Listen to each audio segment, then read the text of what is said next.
urbain. Il y a moins d'appui en milieu rural à la création qu'en milieu urbain, mais néanmoins, dès lors qu'on entre dans ces réseaux, il y a beaucoup plus d'interconnaissance et du coup on va plus facilement trouver les appuis tant sur les aspects financiers, techniques, l'implantation sur le territoire que sur les aspects humains. Quel est le rôle de votre association? Alors déjà, point important, c'est qu'on ne travaille pas seul, on est tout un réseau d'associations. C'est l'une des forces à la campagne, c'est que si on travaille seul, il n'y a pas moyen de développer notre activité.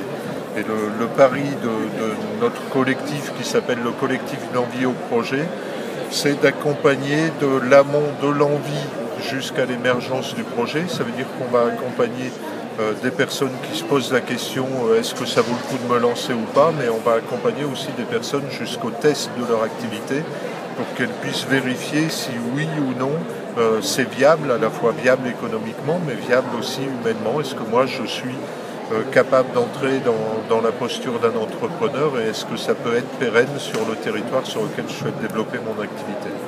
Est-ce que vous pouvez nous raconter une success story que vous avez mise en œuvre? Oui, bien sûr, on la cite souvent, c'est un jeune qui est venu nous voir très en amont, il avait 17-18 ans, et il nous a dit, moi j'ai un projet, j'aimerais construire une éolienne pour le plaisir. Et ce jeune, on l'a accompagné, on lui a trouvé des financements pour qu'il puisse construire son éolienne. Il n'y avait pas du tout de dimension économique, création d'emplois.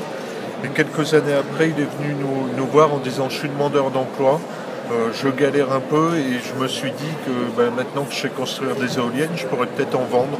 J'ai compris comment ça marchait. » Et là, on l'a accompagné vers la création de son entreprise.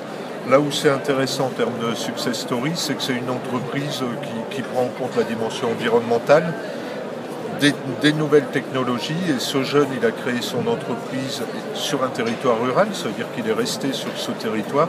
Pour nous, c'est important parce qu'on a plutôt des jeunes qui partent vers le milieu urbain. Et il a créé 4 emplois. Il a créé une société avec des investisseurs solidaires qui ont fait le pari d'investir sur son entreprise.